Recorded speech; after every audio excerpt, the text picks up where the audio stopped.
Hey there, art friends. Welcome. I'm so glad that you have joined me here today. I am sharing some footage that I filmed back in December right after Christmas because I end up receiving a gift card from Blick and I'm going to spend it at my favorite store. Hi, my name is Vanessa and I make art videos about a little bit of this and that, mainly things that pertain to sketchbooks. If that sounds interesting to you, consider subscribing.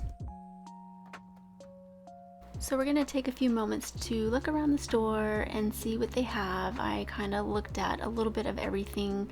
I do have a lot of art supplies, which I'm very thankful for, and I was trying to think of something unique that I don't have in my art toolkit that I could actually purchase with my gift card. And I had fun looking around. It was hard to decide what to get, but I ended up picking something that I enjoyed using, and I will be using it in today's video. I'll do a quick demonstration. I still have a lot to learn about this new medium, but I really enjoyed working with it. So many beautiful colors, so many tubes of paint. I have enough oil paints and I resisted temptation and didn't pick up any more oil paints. Ended up getting the Pan Pastels, and it is the landscape 20 color pan set.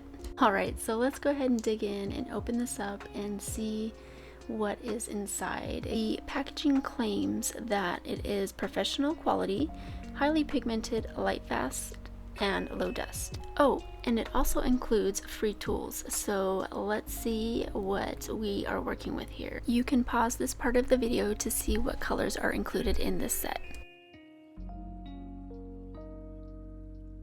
Let me know down below if you have purchased these, how you like them, or if you're interested in getting these. I will say right off the bat, the colors are very beautiful in person, and it does come with some sponges. Not a whole lot, but I'd say it's enough to get you started. This pamphlet that I am showing you right here is very informative, and so I'm gonna keep this near where I have these stored. It claims that these are apply like paint, and it does have all the colors that they offer, and then the mediums that they also offer for these pan pastels. This pamphlet also suggests different ways that you can use these materials, so you can make them look like a painting, format it like a drawing, and then mix media. Suggested media for this would be pencils, acrylic, pastel sticks, acrylic grounds, polymer clay it says, ink, watercolors, markers. I ended up using color pencil with this, which I really liked, but you will see underneath each of the grouping of pan pastels you have a different type of sponge applicator. Felt like it took forever to unpack all of these pastels, but I had to unscrew each one, and I fast forward through this because it just takes forever to save you some time from watching it. Anyway, you have to unscrew each color to reveal the next color underneath, and they do sell this container where you can store them in individually, which I'm going to end up buying because I think it'll be easier to access than having to unscrew them each time you want to go back and use them. These are very expensive. They come out to be about $4.20 to $4.25 per pan, but I figured if I buy a tube of watercolor, you know, my Daniel Smiths are more expensive than that. Past few months I have picked up some soft pastels. I am not one to use soft pastels. It's been many years since I've used them. To be honest, it's been since high school, so I can't even tell you how long ago that was. I can, but I don't want to tell you because I don't want you to know my age. Anyhow, I've recently had the urge to pick up soft pastels again. I may hate it, I may love it, but I figured since I am a high school art teacher that I teach all drawing and painting media, I really need to have this as practice, just in case I have a student that comes in the near future stating that they want to work with this material. Alright, so first impression, they are very nice, very finely milled, and they are actually quite easy to use. If you've ever used soft pastels before, soft pastels are a little tricky. Like anything, any new medium you have to get used to. There's a learning curve to it. They're hard to control, they get really messy, and this just sits down nicely on your paper. I say this is actually easier to use than the soft pastel sticks. If you were curious to know, I use these acrylic markers from Arrtx to do the flower drawing in my toned paper sketchbook before I inserted the Pan Pastels in the background. The packaging states that it is erasable, and I will say that I was able to lift quite a bit from my paper. I didn't tell you, this is my Moleskine that I'm working in right now, and the previous sketchbook I was working in is my Stillman and Birn sketchbook that has the trio colors, beige, gray, and black. But this is my sketchbook that I've been really reaching for lately, and it's a Moleskine artist sketchbook. And other things that it claims is easy cleanup.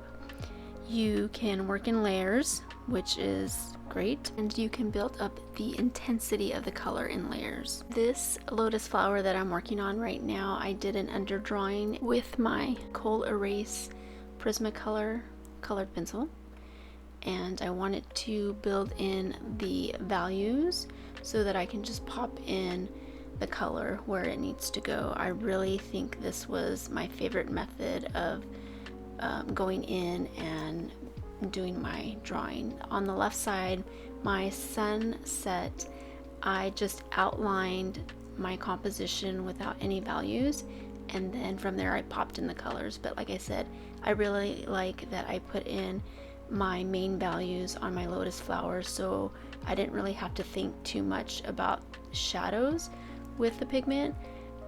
I knew where to put the shadows with my pigment because I already had that information there on the paper. Now, other surfaces that these Pan Pastels claim that you can use them on would be drawing paper, all pastel surfaces, printmaking papers, watercolor papers, gotta try that, handmade and delicate papers, canvas, wood, and vellum. Alright, so I am really liking these a lot. I am glad that I have this, and it is going to make a great addition to my mixed media process in my sketchbooks. But let me tell you the one con that I see with this. Now, this is a product that creates dust. It claims that it has low dust, and yes, it does. It has low dust in comparison to the sticks of soft pastels. But if you are asthmatic like me, I did find that it kind of triggered my asthma a bit, and after I used it, I had to use my inhaler. So that's something to consider if you're on the fence about buying these. If you have asthma and you're sensitive, I don't know if I would recommend this for you. You can add water to your soft pastels to intensify the color, mix them a bit, because you can actually paint with these. But I'm going to use rubbing alcohol, and I learned this tip from an artist on YouTube. I'll link her channel down below, and she is an artist that does beautiful pan pastels or soft pastel paintings, and this was something that I learned from her. Now, going back to the issue of the dust, other things that you can do that I recommend that I should have done was, one, I could have wore a mask and cracked open a window, work in a well ventilated area. My art room, I do have a window, but it had been closed because it's been cold. But that's just something to consider if you want to get these and you have sensitivity to dust. Let's talk about the benefits of using the alcohol and applying it to the pastels. It actually ends up creating less dust because you lock in that pigment and it changes its quality. It becomes paint-like consistency. So talking about paint-like, it gives you a painterly effect. So it looks more like a painting in the end, which I personally like in my artwork. Now, the alcohol does dry fast. It dries faster than water, so that's something to keep in mind. You can still layer with alcohol. Once I'm done with this, I ended up going back and adding colored pencil and a little bit of the soft pastels that I had and a little bit more of the pan pastels, so you can keep building up layer by layer. And for me, it seems like the alcohol locks the pigment into the paper, and I didn't get a lot of lifting afterwards. In addition to the sponges, I ended up using these pastel paintbrushes that I had purchased maybe about a year ago or more, and I felt like this was another great way to apply the pigment onto the paper. Now I'm going to use the big sponge applicator, and you can even use a makeup sponge. I hear that they work pretty good with these pan pastels, so you can even go to the dollar store and see if you can pick up some makeup sponges from there.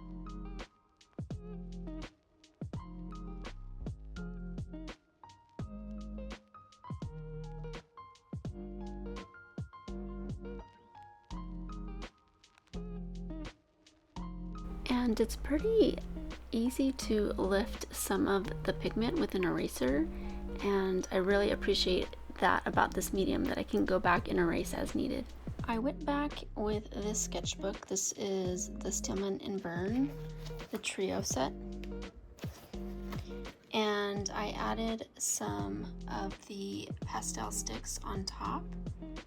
It was easier to place the color with the base underneath the Pan Pastels. I felt like the sticks glided better with the Pan Pastel as a base, so that was very nice to experiment with. And then in my Moleskine, let me move over here. In my Moleskine, I ended up doing some hatching with different types of green, and I sprayed some fixative on top. In addition to the rubbing alcohol, I did put some fixative, but there's no real lifting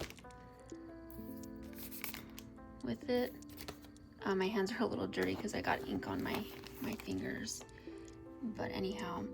Then at the top, I added some stick pastels and locked that in with some water.